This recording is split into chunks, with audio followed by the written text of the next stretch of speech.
बल्कि जीवन के हर पहलू से संबंधित ज्ञान की भी एक गहरी झलक मिलती है। तो चलिए, बिना देर किए अग्निपुराण के बारे में विस्तार से जानते हैं। अग्निपुराण एक महत्वपूर्ण हिंदू धार्मिक ग्रंथ है जो धार्मिक, सांस्कृतिक, दार्शनिक और वैज्ञानिक दृष्टिकोण से अत्यधिक मूल्यवान है। इसे भगवान अग्नि द्वारा वशिष्ठ ऋषि को सुनाया गया था और इसमें लगभग 15,000 श्लोक होते हैं जो 383 अध्यायों में विभाजित हैं। इस पुराण में विश्व की उत्पत्ति, ब्रह्मा द्वारा सृष्टि निर्माण और प्रलय के समय की व्याख्या की गई है। यह पुराण धार्मिक अनुष्ठानों, यज्ञों और पूजा विधियों का विस्तृत विवरण प्रदान करता है, जिसमें यज्ञ के माध्यम से देवी देवताओं की पूजा का महत्व और उनके विभिन्न रूपों की महिमा का वर्णन किया गया है। साथ ही इसमें शरीर रचना, आयुर्वेद, आहार विहार और जीवन शैली के बारे में भी जानकारी दी गई है, जिससे यह व्यक्ति के व्यक्तिगत जीवन और स्वास्थ्य के लिए भी मार्गदर्शन प्रदान करता है। अग्निपुराण में तंत्र मंत्र, भूत प्रेत और अलौकिक शक्तियों से संबंधित विषयों पर भी चर्चा की गई है, जिससे इसके धार्मिक और रहस्यमय पहलू को समझा जा सकता है। यह पुराण सामाजिक व्यवस्था, वर्ण व्यवस्था और समाज के विभिन्न वर्गों के कर्तव्यों और अधिकारों पर भी प्रकाश डालता है, जिससे सामाजिक जीवन की संरचना और नैतिकता का एक स्पष्ट दृष्टिकोण मिलता है। इसके अलावा यह विभिन्न संस्कारों जैसे विवाह, उपनयन और श्राद्ध के महत्व को भी स्पष्ट करता है। वैज्ञानिक दृष्टिकोण से भी अग्निपुराण में कई ऐसे विचार दिए गए हैं जो आज के समय में प्रासंगिक हैं। इसमें पृथ्वी के निर्माण, जलवायु, मौसम और ब्रह्मांड के निर्माण से संबंधित विचारों का उल्लेख है, जो आज के वैज्ञानिक सिद्धांतों से मेल खाते हैं। यह पुराण न केवल धार्मिक कर्मकांडों का विवरण देता है, बल्कि जीवन के गहरे रहस्यों, समाज की संरचना और प्राकृतिक घटनाओं के बारे में गहन दृष्टिकोण भी प्रदान करता है। इसके अध्ययन से न केवल धर्म, बल्कि जीवन के विभिन्न पहलुओं को समझने में भी मदद मिलती है। अग्नि पुराण का उद्देश्य और प्रवक्ता। अग्नि पुराण के प्रवक्ता अग्नि देवता हैं, जो हिंदू धर्म के महत्वपूर्ण देवता माने जाते हैं। अग्नि को यज्ञ और हवन के प्रमुख देवता के रूप में पूजा जाता है और उनका विशेष स्थान है, क्योंकि वह देवताओं और मानवों के बीच संवाद स्थापित करने का माध्यम माने जाते हैं। अग्नि के द्वारा ही देवताओं को आहुति अर्पित की जाती है, और यही कारण है कि अग्नि पुराण में उनका प्रवक्ता के रूप में उल्लेख किया गया है। यज्ञ की प्रक्रिया में अग्नि का आदान प्रदान बहुत महत्वपूर्ण होता है, क्योंकि अग्नि का माध्यम संसार में ऊर्जा, जीवन और शुद्धता का प्रतीक है। इस पुराण के श्रोता ऋषि वशिष्ठ हैं, जो एक महान संत, ज्ञानी और वेदों के प्रबल व्याख्याकार माने जाते हैं। वशिष्ठ जी को ब्रह्मा के मानसपुत्र के रूप में जाना जाता है और वह सप्तऋषियों में से एक थे। उनका स्थान हिंदू धर्म में अत्यधिक आदरणीय है और वे जीवन के उच्चतम सत्य, धर्म और नैतिकता को समझाने वाले महान शिक्षक थे। वशिष्ठ जी की शरण में रहने से व्यक्ति को शास्त्रों का सही ज्ञान और आचरण मिलता है, और उनका गुणग्राही व्यक्तित्व अग्निपुराण के उपदेशों को और भी प्रभावशाली बनाता है। अग्निपुराण का मुख्य उद्देश्य धर्म, नीति, जीवन के मार्गदर्शन और सामाजिक व्यवस्था को समझाना है। यह पुराण जीवन के विभिन्न पहलुओं में संतुलन बनाए रखने के लिए उपदेश देता है। इसका प्रमुख उद्देश्य यह है कि धार्मिक कार्यों जैसे यज्ञ, पूजा और अनुष्ठान का पालन करके व्यक्ति अपनी आत्मा को शुद्ध कर सकता है और मोक्ष की ओर अग्रसर हो सकता है।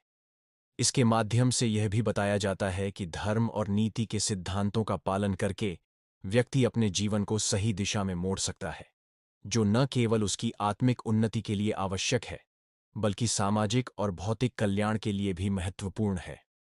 इसके अलावा अग्नि पुराण में वास्तुकला, चिकित्सा, जड़ी बूटियों के उपयोग और तंत्र मंत्र से संबंधित भी विस्तृत जानकारी दी गई है।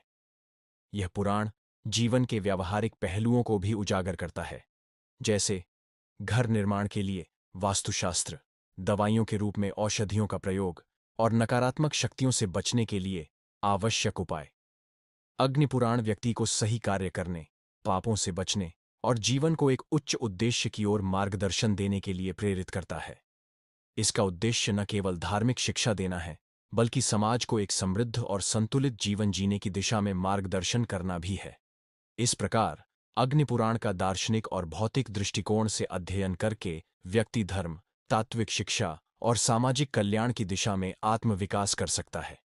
यह पुराण समाज में शांति, सुसंगतता और सशक्त विचारों का संचार करता है। धार्मिक और आध्यात्मिक विषय। अग्नि पुराण में भगवान विष्णु के 10 अवतार, दशावतार का विस्तृत विवरण दिया गया है। भगवान विष्णु के 10 प्रमुख अवतारों का उल्लेख अग्नि पुराण के साथ साथ अन्य पुराणों में भी मिलता है। इन अवतारों को भगवान विष्णु ने पृथ्वी पर धर्म की रक्षा, असुरों का संहार और मानवता की सुरक्षा के लिए लिया। ये अवतार समय समय पर समाज में संतुलन बनाए रखने के लिए आए। आइए जानें भगवान विष्णु के 10 अवतारों के बारे में। मत्स्य अवतार। इस अवतार में भगवान विष्णु मछली के रूप में प्रकट हुए। जब प्रलय का समय आया, तब वेदों और सभी जीवों की रक्षा करने के लिए भगवान विष्णु ने मछली का रूप लिया और एक नाव में वेदों तथा सभी जीवों को सुरक्षित किया।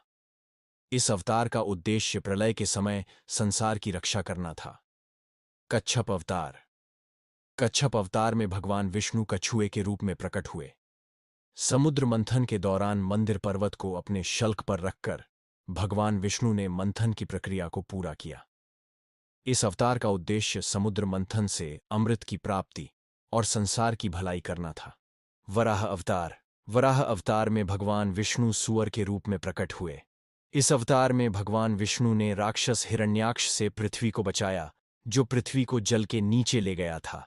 भगवान विष्णु ने वराह के रूप में पृथ्वी को अपने दांतों से जल से बाहर निकाला और असुरों से पृथ्वी की रक्षा की। नरसिंह अवतार। नरसिंह अवतार में भगवान विष्णु आधे शेर और आधे मनुष्य के रूप में प्रकट हुए। इस अवतार का उद्देश्य राक्षस राजा हिरण्यकश्यप का वध करना था, जो अपने भक्त प्रहलाद को मारने का प्रयास कर रहा था। भगवान विष्णु ने नरसिंह रूप में उसका वध किया और प्रहलाद की रक्षा की। वामन अवतार। वामन अवतार में भगवान विष्णु बौने ब्राह्मण के रूप में प्रकट हुए। इस अवतार में भगवान विष्णु ने राक्षसों के राजा बलि से 3 कदमों में समस्त पृथ्वी और आकाश को माप लिया और उसे यमराज के अधीन कर दिया। इस रूप में भगवान ने असुरों के अहंकार को नष्ट किया और देवताओं को आशीर्वाद दिया। परशुराम अवतार। परशुराम अवतार में भगवान विष्णु ने ब्राह्मणों के रक्षक के रूप में गदा, परशु धारण किया। इस अवतार का उद्देश्य धर्म की पुनर्स्थापना और क्षत्रिय राजाओं का संहार था, जिन्होंने अत्याचार बढ़ा लिया था। परशुराम ने 21 बार पृथ्वी से क्षत्रिय जाति का संहार किया और धर्म की स्थापना की।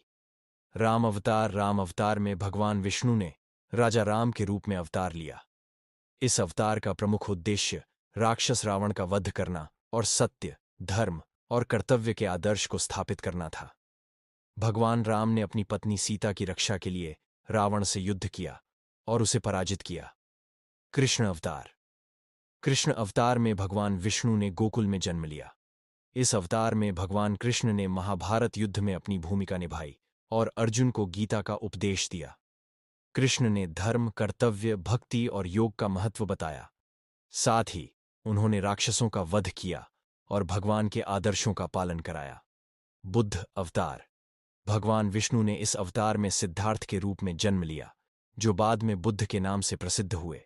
बुद्ध ने जीवन के दुखों को समाप्त करने और अहिंसा का प्रचार किया। उन्होंने संसार को निर्वाण की प्राप्ति के मार्ग को बताया और जीवन के अंतर्गत होने वाले कष्टों से मुक्ति का रास्ता दिखाया। कल्कि अवतार, भविष्य का अवतार। यह अवतार भविष्य में होगा, जब भगवान विष्णु एक अश्वारूढ़ योद्धा के रूप में अवतार लेंगे। कल्कि अवतार का उद्देश्य कलयुग के अंत में धर्म की पुनर्स्थापना करना और सभी असुरों तथा पापियों का संहार करना होगा। इस अवतार में भगवान विष्णु का कार्य समस्त मानवता को फिर से सत्य, धर्म और आस्था की ओर मार्गदर्शन करना होगा। भगवान विष्णु के इन 10 अवतारों का प्रत्येक अवतार मानवता की रक्षा, समाज में धर्म की स्थापना और असुरों का संहार करने के लिए हुआ। इन अवतारों ने न केवल पृथ्वी पर धर्म की पुनः स्थापना की, बल्कि उन्होंने मानवता के लिए आदर्श भी प्रस्तुत किए, जो आज भी हमारे जीवन में मार्गदर्शक सिद्ध होते हैं। शिवलिंग पूजा की महिमा का अग्नि पुराण में विवरण। शिवलिंग पूजा का अत्यधिक महत्व है और यह विशेष रूप से भगवान शिव की उपासना का प्रमुख तरीका मानी जाती है। शिवलिंग भगवान शिव का एक पवित्र प्रतीक है, जो उनके निराकार और असीम रूप का प्रतिनिधित्व करता है। शिवलिंग का रूप न केवल शास्त्रों में बल्कि धर्म, संस्कार और तात्विक दृष्टिकोण से भी विशेष स्थान रखता है। अग्नि पुराण में शिवलिंग पूजा के महत्व और विधियों का विस्तार से वर्णन किया गया है। शिवलिंग भगवान शिव का निराकार रूप है, जो उनके असीम, अनंत और सर्वव्यापी अस्तित्व का प्रतीक है। यह पूजा का एक माध्यम है जिसके द्वारा भक्त भगवान शिव के अदृश्य रूप की आराधना करते हैं। शिवलिंग का संबंध शिव के शक्तिशाली और सृजनात्मक पहलुओं से है, और यह ब्रह्मांड के संपूर्ण जीवन और शक्ति का प्रतीक माना जाता है। शिवलिंग को ईशान के रूप में पूजा जाता है, जो देवता के रूप में सृष्टि, पालन और संहार का कार्य करते हैं। शिवलिंग के रूप में भगवान शिव की उपासना करने से भक्तों को समस्त संकटों से मुक्ति मिलती है और जीवन में शांति तथा समृद्धि आती है। अग्नि पुराण के अनुसार शिवलिंग की पूजा शुद्धता, तपस्या और भक्ति से की जाती है। इसमें निम्नलिखित प्रमुख विधियों का पालन किया जाता है। पंचामृत से अभिषेक। शिवलिंग का पंचामृत, दूध, दही, घी, शहद और चीनी से अभिषेक किया जाता है। पंचामृत का उपयोग शिवलिंग को स्नान कराते समय होता है। यह तत्व भगवान शिव के शुद्ध रूप को प्रकट करते हैं और यह पूजा में समृद्धि और शुभता लाने का कार्य करते हैं। जल और बेलपत्र अर्पण। शिवलिंग पर जल चढ़ाना एक प्रमुख अनुष्ठान है। जल भगवान शिव को प्रसन्न करने का एक साधन है। इसके अलावा बेलपत्र, बेल के पत्ते भगवान शिव को अत्यधिक प्रिय हैं। शिवलिंग पर बेलपत्र अर्पित करने से विशेष रूप से पुण्य की प्राप्ति होती है। दीपक और धूप। पूजा के समय दीपक जलाना और धूप अर्पित करना अनिवार्य है। दीपक जलाने से सकारात्मक ऊर्जा का प्रवाह होता है और धूप अर्पित करने से वातावरण शुद्ध होता है, जिससे पूजा का प्रभाव अधिक होता है। फल और फूल चढ़ाना। पूजा के दौरान फल और फूल भगवान शिव को अर्पित किए जाते हैं। विशेष रूप से आम के पत्ते, चमेली के फूल और धतूरा भगवान शिव को प्रिय होते हैं। इनका उपयोग पूजा में पुण्य के अर्जन के लिए किया जाता है। शिव मंत्रों का जाप। शिवलिंग की पूजा में एयू नमः शिवाय मंत्र का जाप अत्यधिक प्रभावी होता है। इस मंत्र का जाप मन, वचन और शरीर की शुद्धता को बढ़ाता है और भगवान शिव की कृपा प्राप्त होती है। शिवलिंग पूजा का विशेष महत्व महाशिवरात्रि के दिन है। शिवरात्रि भगवान शिव का प्रिय दिन है, जब भक्त पूरे दिन उपवासी रहते हैं और रात्रि को भगवान शिव की उपासना करते हैं। इस दिन शिवलिंग का विशेष रूप से अभिषेक, मंत्र जाप और व्रत का पालन किया जाता है। यह दिन भगवान शिव के आशीर्वाद से जीवन में सुख, समृद्धि और मानसिक शांति प्राप्त करने का होता है। महाशिवरात्रि के दिन भक्त विशेष रूप से ध्यान, साधना और तपस्या करते हैं। यह दिन आत्मनिर्माण, आत्म साक्षात्कार और जीवन में आंतरिक शांति की प्राप्ति के लिए सर्वोत्तम अवसर माना जाता है। अग्नि पुराण के अनुसार शिवलिंग की पूजा से अनेक लाभ होते हैं। सभी पापों का नाश। शिवलिंग की पूजा से व्यक्ति के सभी पाप समाप्त होते हैं और उसे मुक्ति का मार्ग प्राप्त होता है। सुख शांति की प्राप्ति। शिवलिंग की उपासना से जीवन में शांति, सुख और समृद्धि आती है। बाधाओं का नाश। शिवलिंग पूजा से जीवन की सभी बाधाएं दूर होती हैं और व्यक्ति को मानसिक शांति मिलती है। भक्ति और सद्गति। भगवान शिव की पूजा से भक्त की भक्ति मजबूत होती है और उसे मोक्ष की प्राप्ति होती है। अग्नि पुराण में शिवलिंग पूजा का अत्यधिक महत्व है, जो न केवल शारीरिक शुद्धता को बढ़ाता है, बल्कि मानसिक और आत्मिक शुद्धता की भी प्राप्ति होती है। शिवलिंग की पूजा से भगवान शिव की कृपा प्राप्त होती है, जो जीवन के हर क्षेत्र में सफलता, सुख और शांति प्रदान करती है। शिवरात्रि विशेष रूप से इस पूजा का सर्वोत्तम समय है, जब भक्त पूरी श्रद्धा से भगवान शिव की उपासना करते हैं। अग्नि पुराण में मां दुर्गा के विभिन्न रूपों की पूजा का भी विशेष उल्लेख किया गया है, जिनका उद्देश्य समाज में शक्ति, भक्ति और धर्म की पुनर्स्थापना है। मां दुर्गा को शक्ति का रूप माना जाता है और उनकी पूजा से संसार में बुराई और अंधकार का नाश होता है। दुर्गा मां के विभिन्न रूपों में महाकाली, महालक्ष्मी और महासरस्वती प्रमुख हैं, जो 3 प्रमुख शक्तियों का प्रतिनिधित्व करते हैं। इन रूपों के माध्यम से देवी दुर्गा के अलग अलग पहलुओं की पूजा की जाती है, जिनमें रचनात्मकता, संरक्षण और विध्वंस की शक्तियां शामिल हैं। महाकाली देवी का रूप अत्यधिक शक्तिशाली और विध्वंसक है। यह रूप संसार से नकारात्मकता, राक्षसी शक्तियों और सभी प्रकार के अंधकार का नाश करने वाला है। महाकाली की पूजा से मानसिक और आत्मिक शुद्धता प्राप्त होती है और किसी भी प्रकार की आध्यात्मिक बाधाएं दूर होती हैं। उनका रूप घातक होते हुए भी भक्तों को भयमुक्त और रक्षात्मक शक्तियों से संपन्न करता है। महालक्ष्मी देवी का रूप संपत्ति, ऐश्वर्य और समृद्धि का प्रतीक है। उनका यह रूप संसार में धन, ऐश्वर्य और सुख की प्राप्ति का कारण माना जाता है। महालक्ष्मी की पूजा से जीवन में समृद्धि, सुख और आर्थिक समृद्धि की प्राप्ति होती है। महालक्ष्मी के रूप में देवी की आराधना से घर में शांति और समृद्धि का वास होता है। महासरस्वती देवी ज्ञान, कला, विज्ञान और शिक्षा की देवी हैं। उनका यह रूप भक्तों को ज्ञान, विवेक और बुद्धिमत्ता की प्राप्ति का कारण बनता है। महासरस्वती की पूजा से किसी भी प्रकार की विद्या, कला, संगीत या साहित्य में उत्कृष्टता प्राप्त होती है। इस रूप में देवी का आशीर्वाद बौद्धिक और मानसिक विकास की दिशा में सहायक होता है। दुर्गा पूजा और नवरात्रि। दुर्गा पूजा का विशेष पर्व नवरात्रि के दौरान मनाया जाता है, जो शक्ति की पूजा और साधना का सबसे महत्वपूर्ण समय होता है। नवरात्रि में 9 दिनों तक देवी दुर्गा के 9 रूपों की पूजा की जाती है, जिन्हें नवदुर्गा कहा जाता है। प्रत्येक दिन एक विशेष रूप की पूजा होती है, जिसमें भक्त देवी के विभिन्न रूपों को श्रद्धा और भक्ति से अर्पित करते हैं। इन 9 दिनों के दौरान विशेष रूप से उपवासी रहकर मंत्र जाप, हवन और पूजा की जाती है। नवरात्रि में देवी दुर्गा के शक्ति रूप की आराधना से भक्त अपने जीवन में शक्ति, साहस और आत्मविश्वास प्राप्त करते हैं।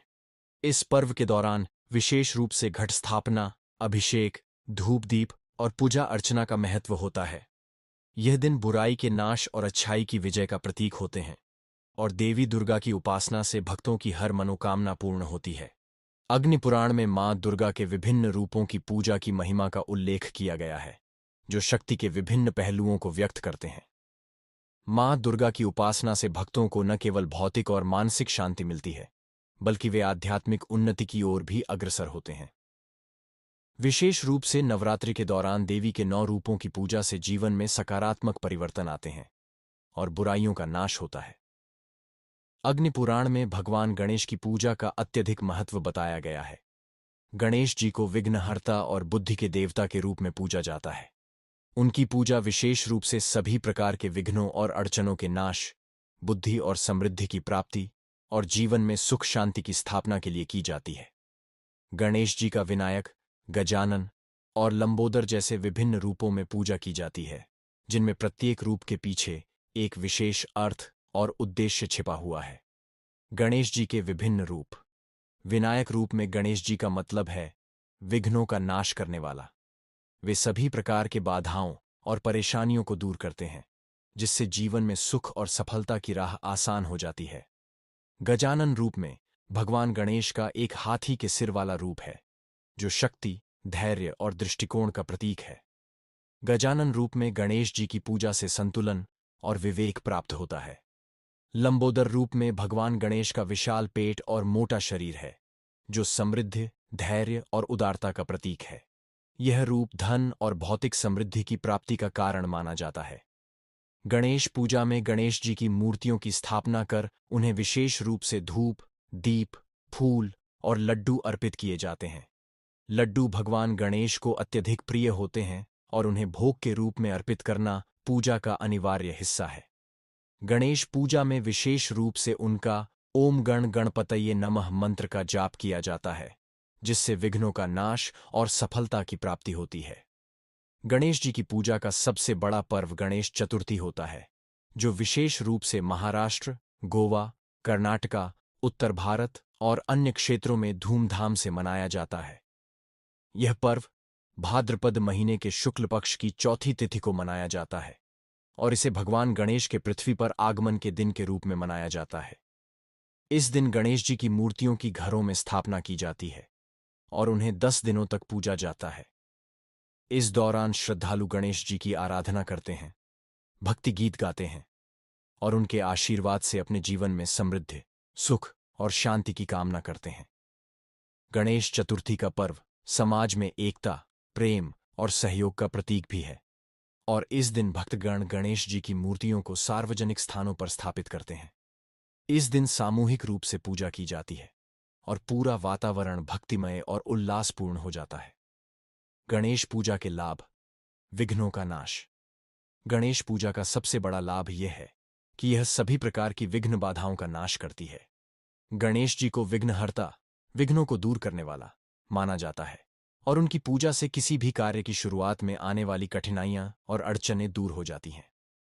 यह विशेष रूप से नए कार्यों या प्रयासों की शुरुआत में लाभकारी होती है। गणेश पूजा से जीवन में आने वाली सभी रुकावटों का निवारण होता है और कार्य सफलतापूर्वक संपन्न होते हैं। बुद्धि और ज्ञान की प्राप्ति। गणेश जी को बुद्धि और ज्ञान के देवता के रूप में पूजा जाता है। उनकी पूजा से मानसिक शक्ति और बौद्धिक क्षमता में वृद्धि होती है। गणेश पूजा से जीवन में सही निर्णय लेने की क्षमता बढ़ती है, जिससे व्यक्तित्व और जीवन की दिशा में सकारात्मक परिवर्तन होते हैं। विद्यार्थी वर्ग के लिए यह पूजा विशेष रूप से लाभकारी मानी जाती है, क्योंकि इससे अध्ययन में मनोबल और सफलता प्राप्त होती है। धन और समृद्धि। गणेश जी को धन, ऐश्वर्य और समृद्धि के देवता भी माना जाता है। उनकी पूजा से घर में समृद्धि और खुशहाली का वास होता है।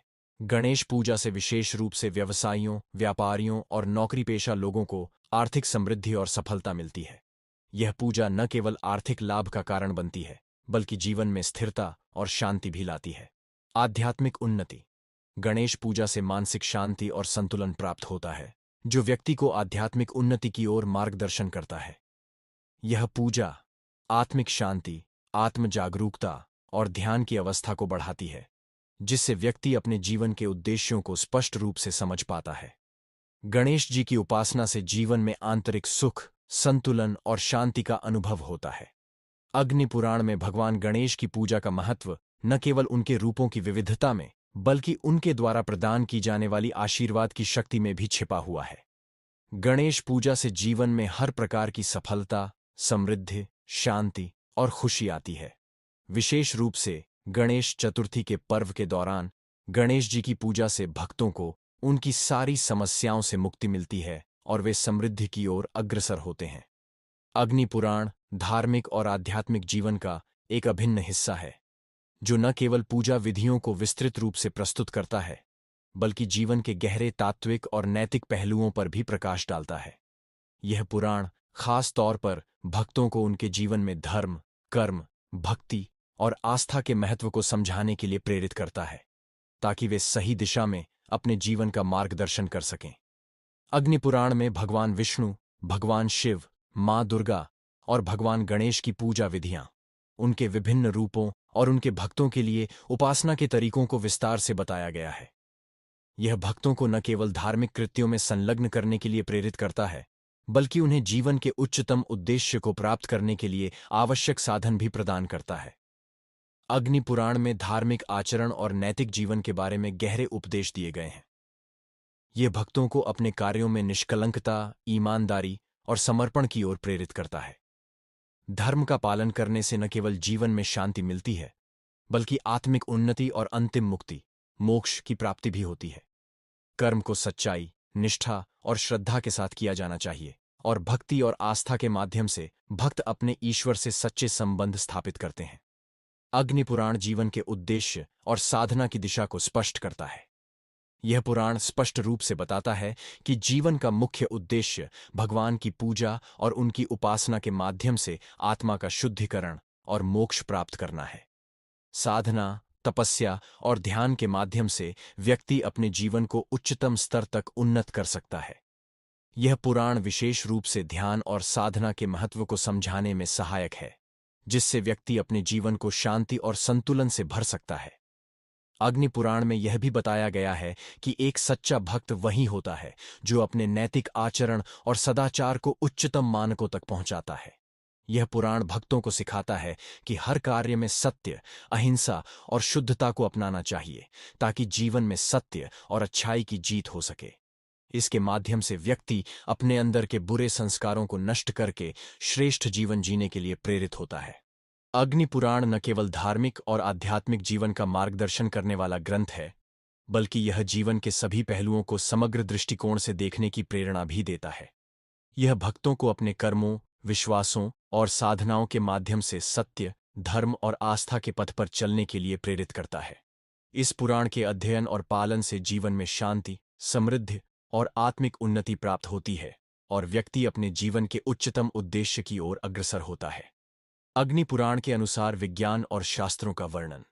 अग्नि पुराण न केवल धार्मिक और दार्शनिक दृष्टिकोण से महत्वपूर्ण है, बल्कि इसमें व्यापक रूप से प्राकृतिक विज्ञान, चिकित्सा, गणित और खगोल शास्त्र जैसी शास्त्रों का भी समावेश किया गया है। भूगोल और पृथ्वी की संरचना। अग्नि पुराण में पृथ्वी और उसके तत्वों का बहुत ही गहन और विस्तृत वर्णन किया गया है, जो प्राचीन भारतीय दृष्टिकोण से पृथ्वी की संरचना और पर्यावरण के महत्व को दर्शाता है। पुराण में यह बताया गया है कि पृथ्वी का निर्माण पंच तत्वों पृथ्वी, जल, आकाश, अग्नि और वायु से हुआ है, जो न केवल पृथ्वी के अस्तित्व के लिए आवश्यक है, बल्कि जीवन के समग्र संतुलन में भी महत्वपूर्ण भूमिका निभाते हैं। प्रत्येक तत्व का पृथ्वी और जीवन पर विशिष्ट प्रभाव होता है। पृथ्वी तत्व स्थिरता और जीवन को सहारा देने वाला है, जबकि जल तत्व जीवन का आधार है और इसका महत्व नदियों, समुद्रों और झीलों में निहित है। आकाश तत्व ब्रह्मांड और वातावरण का विशाल क्षेत्र है, जो वायु और अन्य प्राकृतिक घटनाओं का स्थान प्रदान करता है। अग्नि तत्व जीवन के लिए ऊर्जा और ताप का स्रोत है, जो ऊष्मा, पाचन और विकास के लिए आवश्यक है। और अंत में वायु तत्व श्वसन प्रक्रिया और वायुमंडलीय संतुलन बनाए रखने में मदद करता है। पुराण में पृथ्वी को 7 प्रमुख महाद्वीपों में बांटा गया है, जिसमें भारतवर्ष, जिसे प्राचीन समय में बहुत पवित्र माना जाता था, और आर्यावर्त का उल्लेख विशेष रूप से किया गया है। भारतवर्ष को न केवल भौगोलिक दृष्टि से महत्वपूर्ण माना गया, बल्कि यह धार्मिक और सांस्कृतिक दृष्टिकोण से भी सर्वोत्तम स्थल था। इन महाद्वीपों के अलावा समुद्रों का भी महत्वपूर्ण वर्णन किया गया है। इन समुद्रों में जलस्रोतों, समुद्री जीवन और जलवायु के विभिन्न पहलुओं पर प्रकाश डाला गया है।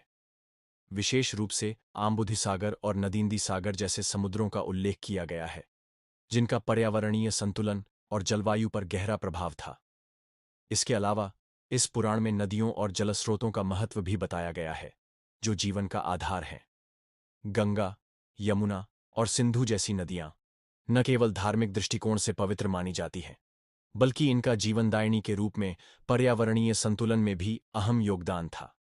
इन नदियों के संरक्षण और जलस्रोतों के सही उपयोग की आवश्यकता को प्राचीन भारतीय समाज में गहरे रूप से समझा गया था। समग्र रूप से अग्निपुराण में पृथ्वी, जल, आकाश, अग्नि और वायु के तत्वों का वर्णन न केवल वैज्ञानिक दृष्टिकोण से महत्वपूर्ण है, बल्कि यह भारतीय संस्कृति और पर्यावरण संरक्षण के प्रति एक गहरी समझ को भी दर्शाता है। गणित और अंकशास्त्र।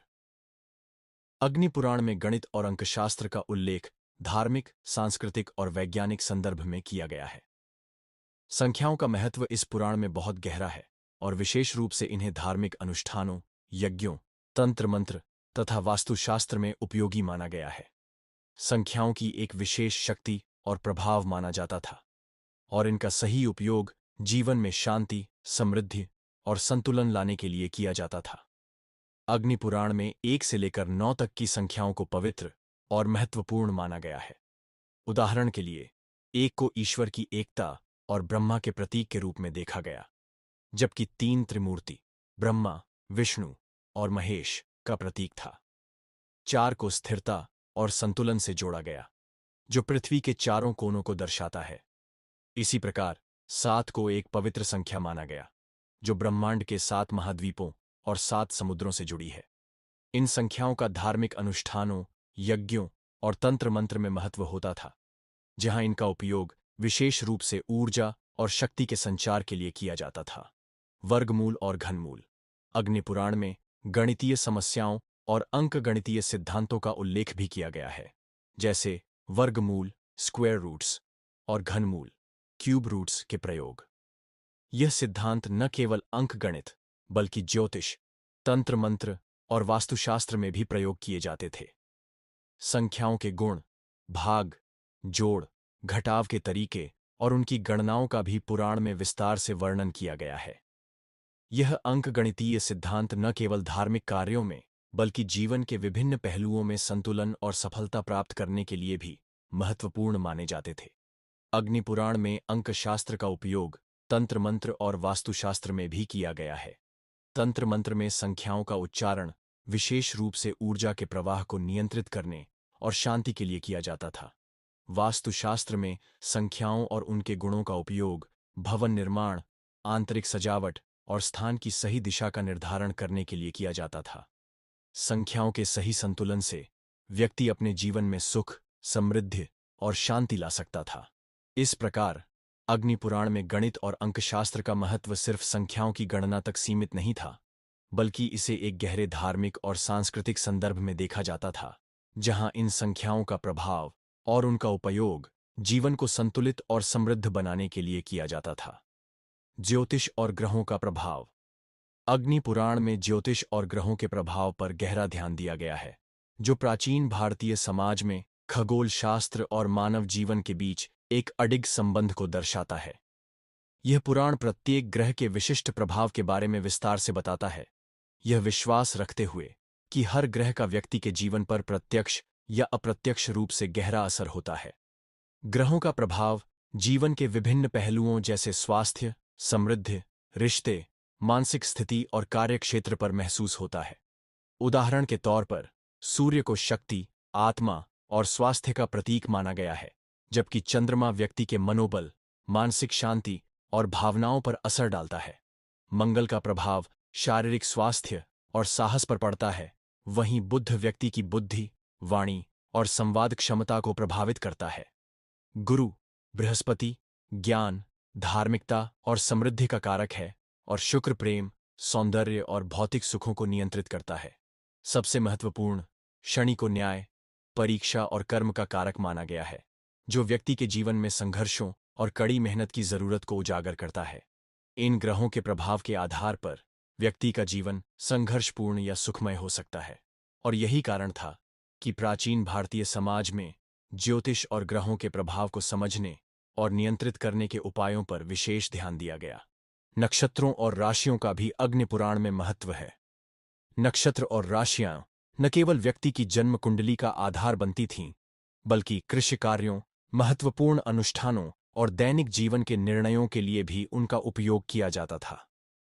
नक्षत्रों का व्यक्ति के स्वभाव और भविष्य पर गहरा प्रभाव माना गया, और इन्हें ध्यान में रखते हुए कार्यों का समय निर्धारित किया जाता था। जैसे कि शुभ नक्षत्रों में विवाह और अन्य महत्वपूर्ण कार्य किए जाते थे, जबकि अशुभ नक्षत्रों में किसी कार्य की शुरुआत से बचा जाता था। राशियां और नक्षत्र व्यक्ति के जीवन को दिशा देने का कार्य करते थे, और इनका सही ज्ञान व्यक्ति के अच्छे या बुरे समय का निर्धारण करने में सहायक होता था। ग्रहों के प्रभाव को संतुलित करने के लिए उपायों और उपाय विधियों का भी उल्लेख किया गया है। इन उपायों का उद्देश्य ग्रहों के नकारात्मक प्रभावों को कम करना और व्यक्ति के जीवन में सकारात्मक ऊर्जा का संचार करना था। रत्नों का प्रयोग विशेष रूप से किया जाता था, जैसे कि पन्ना, बुध, माणिक्य, सूर्य और नीलम शनि को ग्रहों के प्रभाव को शांत करने के लिए पहना जाता था। इसके अलावा तंत्र मंत्र, यंत्र और पूजा विधियां ग्रहों के प्रभाव को नियंत्रित करने के लिए अपनाई जाती थीं। विशिष्ट मंत्रों का उच्चारण, तंत्र का प्रयोग और विशेष पूजा विधियां व्यक्ति को जीवन में सफलता और सुख प्रदान करने के लिए की जाती थीं। साथ ही ग्रहों के प्रभाव से बचने के लिए व्रत और उपवास रखने की परंपरा भी थी, जिन्हें विशेष समय और ग्रहों की स्थिति के अनुसार किया जाता था।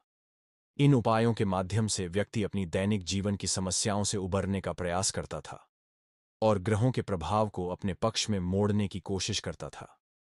अग्निपुराण में ग्रहों, नक्षत्रों और उपाय विधियों के बारे में विस्तृत जानकारी दी गई है, जो प्राचीन भारतीय जीवन दर्शन और विज्ञान को समझने में सहायक है। यह पुराण न केवल ज्योतिष शास्त्र के सिद्धांतों का पालन करता था, बल्कि जीवन को बेहतर बनाने और ग्रहों के प्रभाव को संतुलित करने के विभिन्न तरीके भी प्रदान करता था। आयुर्वेद। अग्निपुराण में आयुर्वेद की चिकित्सा पद्धतियों का गहन विवेचन किया गया है, जो प्राचीन भारतीय चिकित्सा विज्ञान का एक महत्वपूर्ण हिस्सा है। इस पुराण में यह बताया गया है कि शरीर में 3 प्रमुख दोष होते हैं: वात, पित्त और कफ। इन दोषों का संतुलन स्वास्थ्य के लिए आवश्यक है, और इनके असंतुलन से शरीर में रोग उत्पन्न होते हैं। वात दोष का संबंध शरीर के गतिशीलता, तंत्रिका तंत्र और श्वसन से होता है। पित्त दोष का संबंध पाचन, ऊष्मा और चयापचय से होता है, जबकि कफ दोष का संबंध शरीर की स्थिरता, संरचना और लसक से होता है। आयुर्वेद के अनुसार जब इन दोषों का संतुलन बिगड़ता है, तो यह शरीर में विभिन्न शारीरिक, और मानसिक रोगों का कारण बनता है।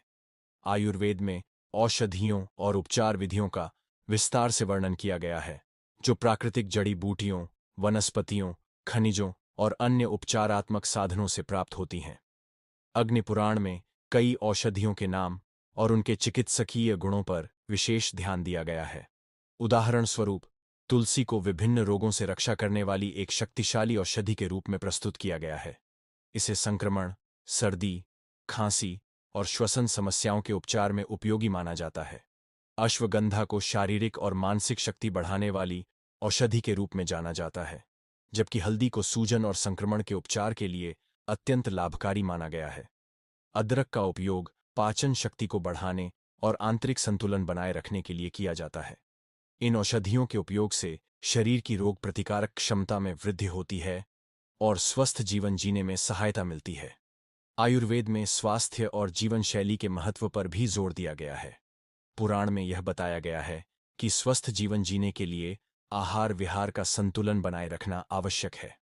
सही आहार का सेवन शरीर के दोषों को संतुलित रखने में मदद करता है, जबकि असंतुलित आहार से स्वास्थ्य समस्याएं उत्पन्न हो सकती हैं। इसके अलावा नियमित व्यायाम और मानसिक शांति को भी स्वस्थ जीवन के अनिवार्य हिस्से के रूप में देखा गया है। व्यायाम से शरीर की ताकत बढ़ती है और मानसिक शांति के लिए ध्यान, योग और सुकून की प्रक्रियाओं का पालन किया जाता है। आयुर्वेद के अनुसार शरीर और मन दोनों का संतुलन बनाए रखना ही स्वास्थ्य का आधार है। इस प्रकार अग्निपुराण में आयुर्वेद का समग्र दृष्टिकोण न केवल औषधियों के बारे में बताता है, बल्कि यह जीवन की संपूर्ण शारीरिक, मानसिक और आहार संबंधी आवश्यकताओं पर भी ध्यान केंद्रित करता है। प्राकृतिक घटनाएं और ब्रह्मांड विज्ञान। प्राकृतिक घटनाएं और ब्रह्मांड विज्ञान के संदर्भ में अग्निपुराण में विस्तृत रूप से वर्णन किया गया है, जो प्राचीन भारतीय खगोल शास्त्र और ब्रह्मांड के रहस्यों को समझने की दिशा में एक महत्वपूर्ण दस्तावेज है। पुराण में सौरमंडल और आकाशीय घटनाओं का वर्णन करते हुए यह बताया गया है कि सूर्य ग्रहण, चंद्र ग्रहण और अन्य खगोलीय घटनाएं न केवल भौतिक दृष्टिकोण से महत्वपूर्ण थीं, बल्कि इन्हें धार्मिक और सांस्कृतिक दृष्टिकोण से भी अत्यधिक महत्व दिया जाता था। इन आकाशीय घटनाओं को भाग्य, समय और जीवन के महत्वपूर्ण संकेतों के रूप में देखा जाता था। सूर्य ग्रहण और चंद्र ग्रहण को विशेष रूप से अशुभ समय के रूप में देखा जाता था और इन्हें विभिन्न धार्मिक अनुष्ठानों और उपायों के द्वारा शांति प्राप्त करने का एक अवसर माना जाता था। ग्रहों की स्थिति और इन घटनाओं के समय को समझकर व्यक्ति अपने जीवन के महत्वपूर्ण निर्णय लेता था और इन घटनाओं के आधार पर भविष्यवाणियां भी की जाती थीं। इसके अलावा सृष्टि का निर्माण और ब्रह्मांड का चक्र भी अग्निपुराण में प्रमुख रूप से वर्णित है। पुराण में यह बताया गया है कि ब्रह्मांड का निर्माण, विकास और संहार एक निरंतर चक्र के रूप में चलता है, जिसे कालचक्र या सृजन पालन संहार के रूप में देखा जाता है। यह चक्र सृष्टि के आरंभ, मध्य और अंत को दर्शाता है। सृष्टि का निर्माण ब्रह्मा द्वारा होता है, उनका पालन विष्णु द्वारा किया जाता है और संहार शिव के द्वारा होता है। इस चक्र के अनुसार ब्रह्मांड निरंतर बदलता रहता है और यह परिवर्तन जीवन के सभी पहलुओं पर प्रभाव डालते हैं। अग्नि पुराण में इस चक्र के साथ साथ ब्रह्मांडीय संरचना का भी उल्लेख किया गया है, जैसे कि विभिन्न लोकों, स्वर्ग, पृथ्वी, पाताल, आकाशीय शरीरों, ग्रह, नक्षत्र और उनके कार्यों के बारे में जानकारी दी गई है। यह समझने की कोशिश की गई थी कि कैसे ब्रह्मांड के अनगिनत तारे, ग्रह और अन्य आकाशीय पिंड एक विशाल व्यवस्था के अंतर्गत कार्य करते हैं और उनके आपसी प्रभावों से प्राकृतिक घटनाएं उत्पन्न होती हैं। अग्निपुराण में ब्रह्मांड के इन रहस्यों और खगोलीय घटनाओं का वर्णन प्राचीन भारतीय सभ्यता की गहरी वैज्ञानिक सोच और ब्रह्मांड के प्रति उनकी अद्वितीय समझ को दर्शाता है। यह न केवल धार्मिक दृष्टिकोण से, बल्कि खगोलशास्त्र और प्राकृतिक घटनाओं के अध्ययन के एक प्रयास के रूप में भी देखा जा सकता है। समाज और जीवन शास्त्र। समाज और जीवन शास्त्र के संदर्भ में अग्नि पुराण में जिन पहलुओं पर विस्तार से चर्चा की गई है, उनका महत्व आज भी हमारे समाज और जीवन में गहरी छाप छोड़ता है। इस पुराण में व्यक्तित्व विकास, परिवार के कर्तव्य और जीवन के नैतिक और धार्मिक सिद्धांतों का विशेष रूप से उल्लेख किया गया है। विवाह और पारिवारिक जीवन। अग्नि पुराण में विवाह और पारिवारिक जीवन को अत्यधिक महत्व दिया गया है, क्योंकि यह समाज और धर्म के लिए एक आधारभूत कड़ी है। विवाह को एक पवित्र संस्कार और सामाजिक कर्तव्य के रूप में देखा जाता है, जो न केवल व्यक्ति के जीवन को धार्मिक और मानसिक शांति की ओर ले जाता है, बल्कि परिवार और समाज की संरचना को भी सुदृढ़ करता है। विवाह संस्कार को जीवन का एक महत्वपूर्ण चरण माना गया है, जिसमें दो व्यक्तियों के बीच न केवल शारीरिक संबंध होते हैं, बल्कि एक गहरी मानसिक और आध्यात्मिक एकता भी स्थापित होती है। इसे एक धार्मिक कर्तव्य के रूप में देखा जाता है, जो परिवार को एक सशक्त और समृद्ध आधार देता है। विवाह से व्यक्ति को सामाजिक जिम्मेदारी का एहसास होता है, और यह एक सशक्त परिवार की नींव रखता है। घर गृहस्थी के कर्तव्यों का पालन करना न केवल व्यक्तिगत जीवन को संतुलित करता है, बल्कि परिवार के सभी सदस्यों के लिए एक आदर्श वातावरण उत्पन्न करता है।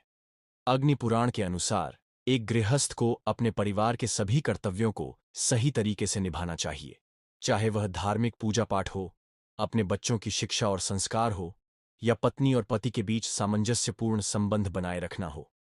इस प्रकार घर गृहस्थी के कर्तव्य समाज के लिए एक आदर्श बनते हैं, और इससे समाज में समृद्धि और सुख शांति का संचार होता है। साथ ही विवाह से व्यक्ति को अपने कर्मों के प्रति एक नई समझ विकसित होती है, जो उसे सही दिशा में मार्गदर्शन करती है। एक व्यक्ति जो अपने परिवार और समाज के प्रति अपनी जिम्मेदारियों को समझते हुए जीवन जीता है, वह समाज की समृद्धि में योगदान देता है और समाज में आदर्श उदाहरण प्रस्तुत करता है। इस प्रकार अग्नि पुराण में विवाह और पारिवारिक जीवन को न केवल व्यक्तिगत विकास के दृष्टिकोण से, बल्कि सामाजिक और धार्मिक दृष्टिकोण से भी अत्यधिक महत्वपूर्ण माना गया है। मृत्यु और पुनर्जन्म। अग्नि पुराण में मृत्यु और पुनर्जन्म के सिद्धांत पर गहरी चर्चा की गई है, जो भारतीय दर्शन और धर्म के महत्वपूर्ण पहलुओं में से एक है। यह पुराण मृत्यु के बाद आत्मा की यात्रा के विभिन्न चरणों का वर्णन करता है और बताता है कि कैसे आत्मा अपने कर्मों के आधार पर नए जन्मों में प्रवेश करती है। मृत्यु के बाद आत्मा की यात्रा। अग्नि पुराण में मृत्यु के बाद आत्मा की यात्रा का विवरण इस प्रकार किया गया है कि मृत्यु के पश्चात आत्मा शरीर को छोड़कर एक नई यात्रा पर निकलती है। इस यात्रा के दौरान आत्मा के कर्मों का निर्णय किया जाता है, और इसके आधार पर वह अगला जन्म प्राप्त करती है। यह यात्रा बहुत ही गूढ़ और रहस्यमय मानी जाती है, जिसमें आत्मा को विभिन्न स्थानों और अवस्थाओं से गुजरना पड़ता है। कर्मफल और पुनर्जन्म। पुनर्जन्म का सिद्धांत इस पुराण में विशेष रूप से महत्वपूर्ण है। यह कहा गया है कि व्यक्ति के अच्छे और बुरे कर्म उसके अगले जन्म का निर्धारण करते हैं।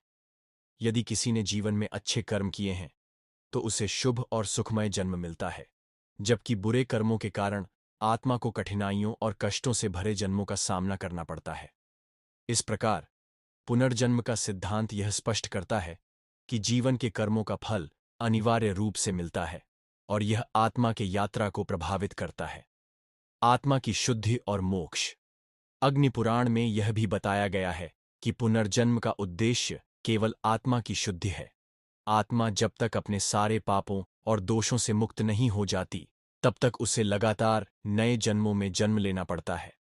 अंततः जब आत्मा अपने समस्त कर्मों को शुद्ध कर लेती है और पूरी तरह से निःसंग हो जाती है, तो उसे मोक्ष की प्राप्ति होती है। मोक्ष का मतलब है जन्म और मृत्यु के चक्र से मुक्ति पाकर आत्मा परमात्मा में विलीन हो जाती है। कर्मों का महत्व। इस सिद्धांत का प्रमुख उद्देश्य यह समझाना है कि जीवन में किए गए कर्मों का बेहद महत्व है। व्यक्ति के कर्म ही उसे अगले जन्म में उसकी स्थिति, शरीर और जीवन की गुणवत्ता प्रदान करते हैं। इस प्रकार कर्मों के अनुसार आत्मा की यात्रा निरंतर चलती रहती है, और यह जीवन के प्रत्येक क्षण में किए गए अच्छे या बुरे कर्मों का परिणाम होता है। इस प्रकार अग्नि पुराण में मृत्यु और पुनर्जन्म के सिद्धांत को समझाने का उद्देश्य यह है कि हम अपने जीवन के कर्मों को सही दिशा में करें, ताकि हम आत्मा की शुद्धि के रास्ते पर चलें और अंततः मोक्ष प्राप्त कर सकें। यह सिद्धांत जीवन में जिम्मेदारी और कर्मों के महत्व को स्पष्ट करता है, जिससे व्यक्ति को अपने जीवन को सच्चे और अच्छे मार्ग पर चलने के लिए प्रेरणा मिलती है। शकुन और अपशकुन। अग्नि पुराण में शकुन और अपशकुन के महत्व पर विस्तार से चर्चा की गई है, जो भारतीय संस्कृति में किसी घटना या स्थिति के शुभ या अशुभ होने के संकेत के रूप में माने जाते हैं। शकुन और अपशकुन का अध्ययन विशेष रूप से जीवन के महत्वपूर्ण निर्णयों को सही दिशा देने के लिए किया जाता है। यह पुराण व्यक्ति को सही समय पर सही निर्णय लेने की प्रेरणा देता है और यह बताता है कि कैसे शुभ और अशुभ संकेतों का पालन करके हम अपने जीवन को बेहतर बना सकते हैं। शकुन, शुभ संकेत। शकुन का तात्पर्य उन संकेतों से है जो किसी कार्य या स्थिति की शुभता को प्रदर्शित करते हैं। अग्नि पुराण में शकुन को सकारात्मक और शुभ संकेत माना गया है, जो जीवन में समृद्धि, सुख और सफलता की ओर इशारा करते हैं। कुछ सामान्य शकुनों में शामिल हैं। यदि कोई पक्षी किसी विशेष दिशा से उड़े या कोई पक्षी विशेष समय पर चीखे, तो उसे शुभ माना जाता है। घर में लक्ष्मी का आगमन या घर के अंदर किसी विशेष वस्तु का स्थान परिवर्तन शुभ संकेत माना जाता है।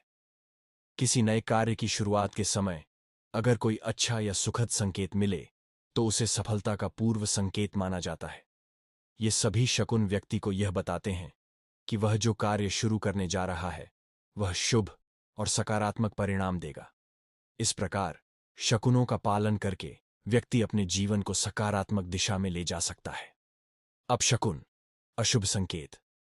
अपशकुन उन संकेतों को कहा जाता है जो किसी कार्य या घटना के अशुभ होने का संकेत देते हैं।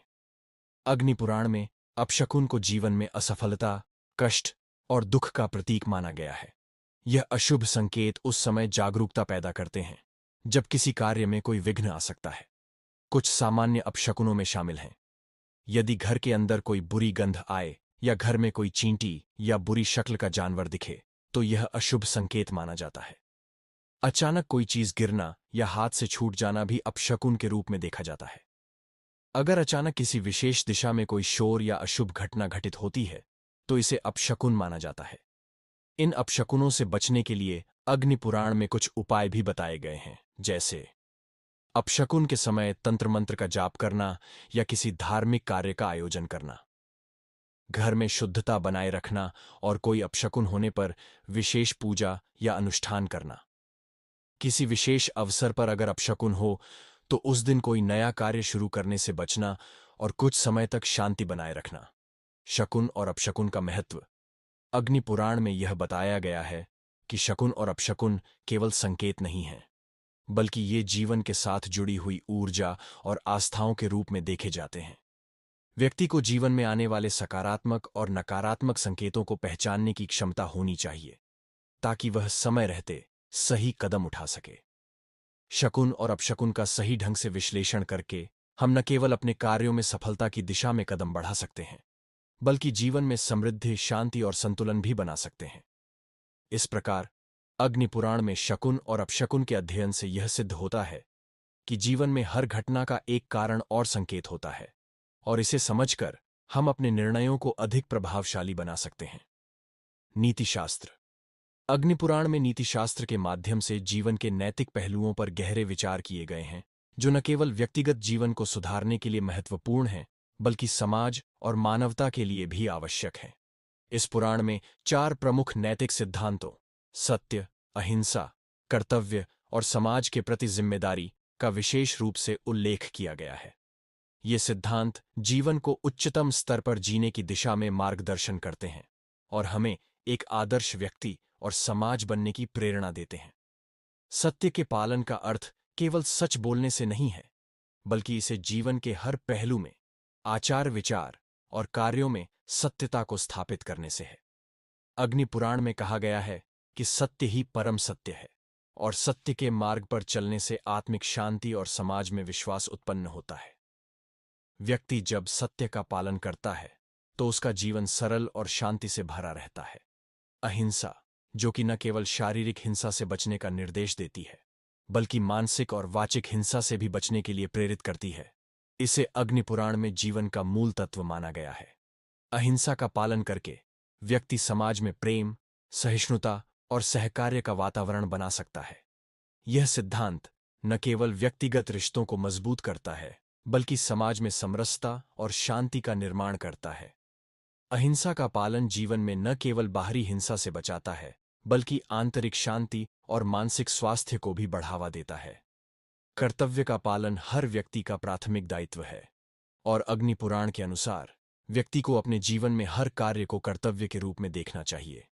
कर्तव्य केवल अपने परिवार या व्यक्तिगत लाभ के लिए नहीं, बल्कि समाज, देश और धर्म के प्रति भी होता है। अपने कर्तव्यों को पूरी निष्ठा और समर्पण से निभाने से न केवल व्यक्ति का व्यक्तित्व निखरता है, बल्कि समाज में भी उसकी साख बढ़ती है। कर्तव्य पालन से व्यक्ति आत्मसम्मान और आत्मनिर्भरता प्राप्त करता है और समाज में आदर्श स्थापित करता है। समाज के प्रति जिम्मेदारी का सिद्धांत यह सिखाता है कि व्यक्ति केवल अपने लिए नहीं, बल्कि समाज के लिए भी जीता है। अग्नि पुराण में यह विचार किया गया है कि एक व्यक्ति को समाज में योगदान देने के लिए अपने संसाधनों, समय और ज्ञान का उपयोग करना चाहिए। समाज के प्रति जिम्मेदारी का पालन करते हुए हम समाज में अच्छे कार्यों, न्याय और समानता की स्थापना कर सकते हैं। यह सिद्धांत न केवल सामाजिक दायित्व को साकार करता है, बल्कि समाज में सामूहिक समृद्धि और समरसता की दिशा में भी योगदान करता है। अंततः इन नैतिक सिद्धांतों का पालन जीवन में अनुशासन और संतुलन बनाए रखने में मदद करता है। अग्निपुराण में यह स्पष्ट किया गया है कि जब व्यक्ति इन मूल्यों को अपने जीवन में अपनाता है, तो वह न केवल अपने जीवन को सकारात्मक दिशा में मोड़ता है, बल्कि समाज में भी एक आदर्श उदाहरण प्रस्तुत करता है। इन सिद्धांतों का पालन करके व्यक्ति आत्मनिर्भर, शांतिपूर्ण और समाज के लिए उपयोगी बनता है, और इससे न केवल व्यक्तिगत जीवन में सुधार होता है, बल्कि समाज में भी समृद्धि और शांति की स्थापना होती है। धर्मशास्त्र। अग्नि पुराण में धर्म और अधर्म के बीच अंतर को स्पष्ट रूप से रेखांकित किया गया है, जिससे यह सिद्धांत जीवन की सही दिशा को पहचानने और उसका पालन करने में सहायता करता है। धर्म वह मार्ग है जो व्यक्ति को सत्य, न्याय और अच्छे कार्यों की ओर मार्गदर्शन करता है, जबकि अधर्म वह मार्ग है जो पाप, झूठ और अनैतिक कर्मों की ओर ले जाता है। धर्म का पालन केवल व्यक्तिगत जीवन में ही नहीं, बल्कि सामाजिक और सामूहिक जीवन में भी महत्वपूर्ण है। जब व्यक्ति धर्म के मार्ग पर चलता है, तो न केवल उसकी आत्मा शुद्ध होती है, बल्कि उसके कर्म भी समाज में सकारात्मक बदलाव लाते हैं। धर्म को अग्नि पुराण में जीवन के सर्वोत्तम आदर्श और कर्तव्य के रूप में प्रस्तुत किया गया है। धर्म का पालन करने से व्यक्ति अपने जीवन को पवित्र और समृद्ध बना सकता है, क्योंकि यह उसे संतुलित, ईमानदार और सच्चाई के मार्ग पर चलने की प्रेरणा देता है। धर्म न केवल व्यक्ति को आत्मिक शांति और संतोष प्रदान करता है, बल्कि यह उसे समाज के प्रति अपने कर्तव्यों को सही ढंग से निभाने के लिए भी प्रेरित करता है। जो व्यक्ति धर्म का पालन करता है, वह न केवल अपने जीवन में सुख और समृद्धि लाता है, बल्कि समाज में भी उसका स्थान ऊंचा होता है। वहीं दूसरी ओर अधर्म वह मार्ग है जो व्यक्ति को अपने स्वार्थ, घमंड और अनैतिक कृत्यों की ओर आकर्षित करता है। अग्नि पुराण में अधर्म को एक जहर के रूप में देखा गया है, जो व्यक्ति के जीवन को असंतुलित और दुखपूर्ण बना देता है। अधर्म के मार्ग पर चलने से न केवल आत्मिक शांति खो जाती है, बल्कि समाज में भी उस व्यक्ति की प्रतिष्ठा घटती है। अधर्म के परिणाम स्वरूप व्यक्ति को अपने कर्मों के अनुसार दंड भोगना पड़ता है, और वह अंततः समाज से बहिष्कृत या नकारा जा सकता है। अग्निपुराण के अनुसार धर्म का पालन करना व्यक्ति के जीवन को न केवल आंतरिक शांति और संतोष से भरता है, बल्कि यह उसे समाज में आदर्श स्थापित करने की क्षमता भी प्रदान करता है। धर्म की राह पर चलते हुए व्यक्ति जीवन की असली उद्देश्य की ओर अग्रसर होता है, और उसके प्रत्येक कार्य में अच्छाई, सत्य और न्याय का सम्मान होता है। इसके विपरीत अधर्म से बचने के लिए हमेशा सतर्क रहना और अपने कर्मों को सही दिशा में मोड़ना आवश्यक है, ताकि व्यक्ति जीवन में न केवल समृद्धि और शांति पा सके, बल्कि समाज में एक उच्च स्थान भी प्राप्त कर सके। इस प्रकार अग्निपुराण में धर्म और अधर्म के बीच के अंतर को समझकर व्यक्ति को अपने जीवन के निर्णयों में सतर्कता और समझदारी से काम लेने की प्रेरणा मिलती है, और धर्म के मार्ग पर चलने से वह न केवल अपने जीवन को बेहतर बना सकता है, बल्कि समाज में भी अपने कर्मों से एक आदर्श प्रस्तुत कर सकता है। कुल मिलाकर अग्निपुराण में जीवन के विभिन्न पहलुओं पर गहरी सोच और समझ दी गई है, जो न केवल धार्मिक दृष्टिकोण से, बल्कि सामाजिक और व्यक्तिगत जीवन में भी प्रासंगिक है। यह पुराण हमारे जीवन के लिए मार्गदर्शन प्रदान करता है, जिससे हम एक सशक्त और नैतिक समाज की रचना कर सकते हैं। काव्य, छंद और साहित्य। काव्य, छंद और साहित्य भारतीय संस्कृति का अभिन्न हिस्सा रहे हैं, और इनका वर्णन अग्निपुराण में किया गया है। यहां हम इन तीनों पहलुओं के महत्व को विस्तार से समझ सकते हैं। काव्य और छंद। अग्निपुराण में काव्य और छंद का महत्व स्पष्ट रूप से प्रस्तुत किया गया है। यह धार्मिक, सांस्कृतिक और साहित्यिक दृष्टिकोण से अत्यधिक महत्वपूर्ण है। अग्निपुराण के अनुसार काव्य और छंद का उपयोग विशेष रूप से धार्मिक अनुष्ठानों, मंत्रों और शास्त्रों में किया जाता है, जो भारतीय धर्म, दर्शन और संस्कृति के गहरे सिद्धांतों को व्यक्त करने का एक माध्यम है। काव्य का उद्देश्य और महत्ता।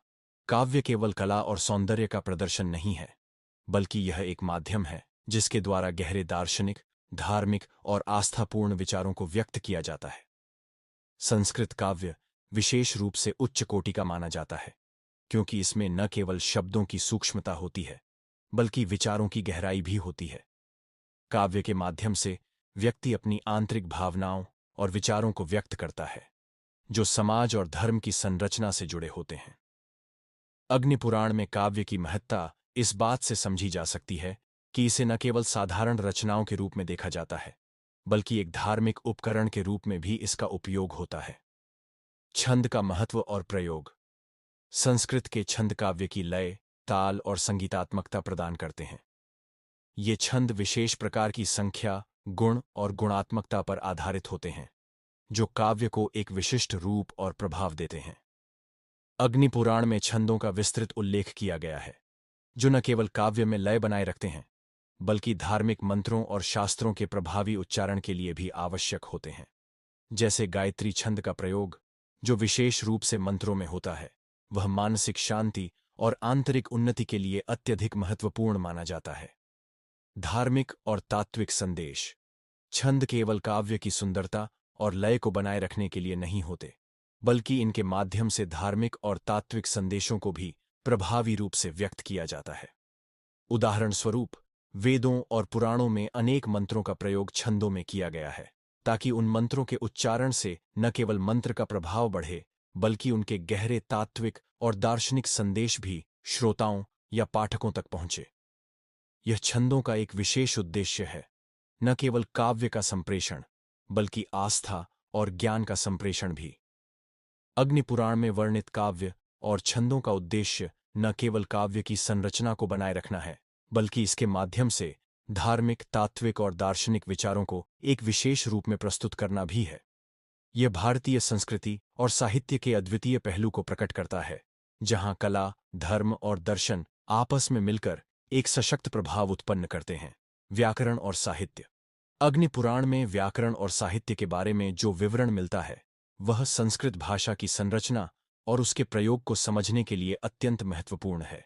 संस्कृत का व्याकरण न केवल एक भाषा के अध्ययन के लिए, बल्कि भारतीय संस्कृति और दर्शन के समग्र अध्ययन के लिए भी अत्यधिक महत्वपूर्ण है। संस्कृत का व्याकरण। संस्कृत का व्याकरण अत्यधिक व्यवस्थित और वैज्ञानिक है, और यह न केवल भाषा के निर्माण और उसके विभिन्न रूपों को स्पष्ट करता है, बल्कि यह भी बताता है कि शब्दों का चयन, उनका संयोजन और उनका अर्थ कैसे सही और सटीक तरीके से किया जा सकता है। व्याकरण के बिना किसी भी भाषा की सटीकता और स्पष्टता बनाए रखना कठिन होता है। संस्कृत का व्याकरण खासकर अपने नियमों के कठोर पालन के लिए प्रसिद्ध है, जो इसे अन्य भाषाओं से अलग बनाता है। व्याकरण में शब्दों के रूपों, संज्ञा, क्रिया, विशेषण आदि, समय, काल, लिंग, वचन और कारक जैसे तत्वों का अत्यधिक महत्वपूर्ण स्थान है। अग्निपुराण में संस्कृत व्याकरण के नियमों का उल्लेख किया गया है, जो भाषा के सही प्रयोग के लिए दिशा निर्देश प्रदान करते हैं। यह न केवल काव्य रचनाओं और साहित्य के लेखन में शुद्धता लाता है, बल्कि मंत्रों और शास्त्रों के सही उच्चारण और अर्थ को भी सुनिश्चित करता है। इसका एक बड़ा उदाहरण है संस्कृत के पाठ और मंत्रों का सटीक उच्चारण, जिससे मंत्रों का प्रभाव बढ़ता है और तात्विक संदेशों का संप्रेषण प्रभावी होता है। व्याकरण और साहित्य का संबंध। संस्कृत साहित्य के विकास में व्याकरण का अध्ययन अत्यंत आवश्यक है। साहित्य की रचनाएं, चाहे वे काव्य हों या गद्य, व्याकरण के नियमों के बिना प्रभावी रूप से अभिव्यक्त नहीं की जा सकतीं। संस्कृत में साहित्यिक कृतियों के निर्माण में व्याकरण के नियमों का पालन करना न केवल लेखन की शुद्धता सुनिश्चित करता है, बल्कि साहित्य के गहरे अर्थों को उजागर करने में भी सहायक होता है। संस्कृत साहित्य के महान काव्य ग्रंथ जैसे महाभारत, रामायण, वेद, उपनिषद आदि में व्याकरण का पालन पूरी तरह से किया गया है, जिससे उनके भावों और विचारों का सही रूप में संप्रेषण संभव हो पाया है। संस्कृत भाषा का गहरा अर्थ। संस्कृत व्याकरण केवल एक भाषा के रूपों और संरचनाओं को नहीं समझाता, बल्कि यह भाषा के गहरे अर्थ और संकेतों को भी उजागर करता है। उदाहरण के तौर पर, एक ही शब्द विभिन्न कॉन्टेक्स्ट्स में विभिन्न अर्थों को व्यक्त कर सकता है, और संस्कृत व्याकरण इसके सभी रूपों को स्पष्ट करता है। यह शास्त्रों और साहित्यिक कृतियों में निहित गहरे तात्विक संदेशों को समझने के लिए आवश्यक है। अग्नि पुराण में संस्कृत व्याकरण और साहित्य के महत्व का वर्णन करते हुए यह स्पष्ट किया गया है कि साहित्य और भाषा के अध्ययन में व्याकरण एक प्रमुख भूमिका निभाता है। यह न केवल साहित्य के उच्च स्तर की शुद्धता और प्रभाविता को बनाए रखता है, बल्कि यह संस्कृति और दर्शन के गहरे तात्विक तत्वों को भी उजागर करता है। अग्निपुराण जैसे धार्मिक ग्रंथों में काव्य, छंद और साहित्य के इस अद्वितीय संयोजन ने भारतीय संस्कृति और दर्शन को संरक्षित किया है। युद्ध विद्या और सैन्य संगठन। अग्निपुराण में युद्ध विद्या और सैन्य संगठन पर विस्तृत रूप से जानकारी दी गई है। यह भाग विशेष रूप से युद्ध के संचालन, शस्त्रों के उपयोग और रणनीतिक दृष्टिकोण पर केंद्रित है, जो तत्कालीन काल में सैन्य संचालन के लिए अत्यंत महत्वपूर्ण थे। इस पुराण के अनुसार युद्ध केवल शारीरिक बल का मामला नहीं था, बल्कि इसमें रणनीति, मानसिक दृढ़ता और आध्यात्मिक बल का भी अहम योगदान था। युद्ध नीति। विजय की प्राप्ति के सिद्धांत। अग्निपुराण में युद्ध में सफलता प्राप्त करने के लिए कुछ मुख्य सिद्धांत दिए गए हैं। इनमें योजना, मानसिक दृढ़ता और समर्पण के साथ साथ दुश्मन के मनोबल को तोड़ने की कला पर जोर दिया गया है। विरोधी की कमजोरी का विश्लेषण। युद्ध से पहले दुश्मन की शक्तियों और कमजोरियों का विश्लेषण करना आवश्यक होता था। इसकी मदद से सेनापति अपनी रणनीति को उचित रूप से तैयार करते थे। सैन्य की स्थिति। इस पुराण में सैन्य की स्थिति, फॉर्मेशन का भी वर्णन किया गया है, जैसे कि विभिन्न प्रकार की पंक्तियां, कॉलम्स, ढाल, डिफेंस और युद्ध के दौरान सेनाओं की प्राथमिकताएं क्या होनी चाहिए। धैर्य और मानसिक स्थिति। युद्ध में धैर्य और संतुलित मानसिक स्थिति बनाए रखना अत्यंत महत्वपूर्ण था। इसे युद्ध की नीति का अभिन्न हिस्सा माना गया था। शस्त्रों का उपयोग। विभिन्न शस्त्रों का वर्णन। अग्निपुराण में विभिन्न प्रकार के शस्त्रों का उल्लेख किया गया है, जैसे धनुष, बाव, बाण, एरोज, भाला, स्पीयर और शमी, सोर्ड। इन शस्त्रों के प्रकार, उपयोग और विशेषताएं विस्तार से दी गई हैं। शास्त्र और अस्त्र। पुराण में यह भी बताया गया है कि प्रत्येक शस्त्र को किस परिस्थिति में प्रयोग किया जाना चाहिए। जैसे धनुष और बाण का उपयोग लंबी दूरी से दुश्मन पर हमला करने के लिए किया जाता था, जबकि भाला और तलवार का उपयोग निकट युद्ध में किया जाता था। विजय मंत्र और शस्त्रास्त्र। इस पुराण में युद्ध के समय मंत्रों का भी उल्लेख है, जो शस्त्रों की शक्ति को बढ़ाने के लिए प्रयुक्त किए जाते थे। इन मंत्रों का उद्देश्य शस्त्रों का प्रभाव बढ़ाना और दुश्मन को पराजित करना था। दिव्य शस्त्र। इसके साथ ही दिव्य शस्त्रों का भी उल्लेख किया गया है, जो विशेष रूप से भगवानों से प्राप्त होते थे, जैसे कि भगवान शिव का त्रिशूल, भगवान विष्णु का चक्र आदि। इन्हें देवताओं के आशीर्वाद से प्राप्त किया जाता था और युद्ध में निर्णायक भूमिका निभाते थे। सैन्य संगठन। सेना का संरचना और संगठन। अग्निपुराण में सैन्य के संगठन पर भी ध्यान दिया गया है। इसमें सेना के विभिन्न अंगों, इन्फेंट्री, कैवलरी, आर्टिलरी का उल्लेख किया गया है। इन अंगों को युद्ध की परिस्थितियों के आधार पर संयोजित और तैयार किया जाता था। सेना के नेताओं का चयन। युद्ध में सेना के नेताओं और सेनापतियों का चयन महत्वपूर्ण था। इन नेताओं को युद्ध में मानसिक कौशल, नेतृत्व क्षमता और रणनीतिक दृष्टिकोण में माहिर होना चाहिए था।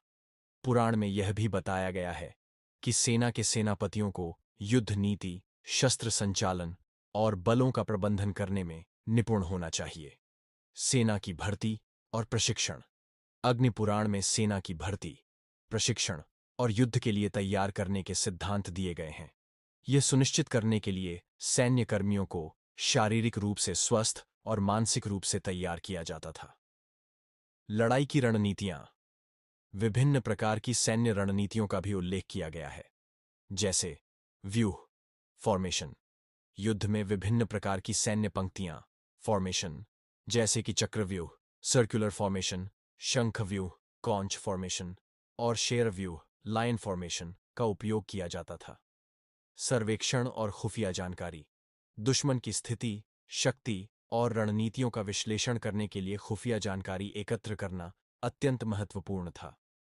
युद्ध में मानसिक शक्ति और आध्यात्मिक दृष्टिकोण। मानसिक साहस। अग्नि पुराण में यह बताया गया है कि युद्ध में मानसिक साहस और शांति बनाए रखना महत्वपूर्ण है। मानसिक तनाव और भय को नियंत्रित करने के लिए ध्यान और साधना की आवश्यकता होती थी। इस दृष्टिकोण से युद्ध को आध्यात्मिक रूप से भी एक परीक्षा माना जाता था। धार्मिक अनुष्ठान। युद्ध से पहले और बाद में धार्मिक अनुष्ठान भी किए जाते थे ताकि सेना के सैनिकों का मनोबल ऊंचा रहे। इसके माध्यम से सैनिकों में वीरता और भक्ति का भाव जागृत होता था। प्रभावी नेतृत्व। एक सफल सेनापति को अपनी सेना के प्रति कर्तव्य, सहानुभूति और नेतृत्व क्षमता का ध्यान रखना चाहिए था। यह केवल शारीरिक बल का प्रयोग नहीं था, बल्कि मानसिक और आध्यात्मिक बल का भी प्रभाव था। युद्ध से संबंधित शास्त्र, द्रव्य, अस्त्र और मंत्र। युद्ध के दौरान उपयोग होने वाले शास्त्रों, मांत्रास और अस्त्रों, वेपन्स का उल्लेख इस पुराण में किया गया है। विशेष रूप से वे शास्त्र जो सैनिकों की शक्ति को बढ़ाने और दुश्मन पर विजय पाने के लिए प्रयोग किए जाते थे, उनका महत्व बताया गया है। युद्ध के सिद्धांत। युद्ध में कभी भी जल्दबाजी नहीं करनी चाहिए। पहले सही जानकारी प्राप्त करना, दुश्मन के बारे में पूरी रणनीति तैयार करना और फिर समुचित समय पर हमला करना चाहिए। अग्निपुराण में युद्ध विद्या और सैन्य संगठन पर जो ज्ञान दिया गया है, वह न केवल युद्ध के शारीरिक पहलुओं तक सीमित है, बल्कि इसमें मानसिक, आध्यात्मिक और रणनीतिक दृष्टिकोणों का भी समावेश किया गया है। यह पुराण यह बताता है कि युद्ध केवल शारीरिक मुकाबला नहीं है, बल्कि यह एक मानसिक और आध्यात्मिक संघर्ष भी है। इसके माध्यम से हम यह समझ सकते हैं कि युद्ध केवल बाहरी शक्तियों से ही नहीं, बल्कि आत्मविश्वास और सही नीति से भी जीता जा सकता है। अग्निपुराण न केवल धार्मिक और सांस्कृतिक दृष्टिकोण से महत्वपूर्ण है, बल्कि यह समाज और जीवन के सभी पहलुओं में दिशा और मार्गदर्शन प्रदान करता है। इसमें न केवल धार्मिक अनुष्ठानों, पूजा विधियों और देवी देवताओं के बारे में बताया गया है, बल्कि यह विज्ञान, समाज और संस्कृति से संबंधित महत्वपूर्ण विषयों पर भी प्रकाश डालता है। यह पुराण जीवन के प्रत्येक पहलू को सही दिशा में चलने के लिए एक महत्वपूर्ण ग्रंथ है। तो दोस्तों, यह था अग्नि पुराण का संपूर्ण ज्ञान। अगर आपको इस वीडियो में कुछ नया जानने को मिला हो तो कृपया लाइक और सब्सक्राइब जरूर करें। साथ ही इस वीडियो को अपने दोस्तों के साथ शेयर करें ताकि इस अमूल्य ज्ञान का प्रसार हो सके। हम अगले वीडियो में फिर मिलेंगे। तब तक के लिए जय श्री राम।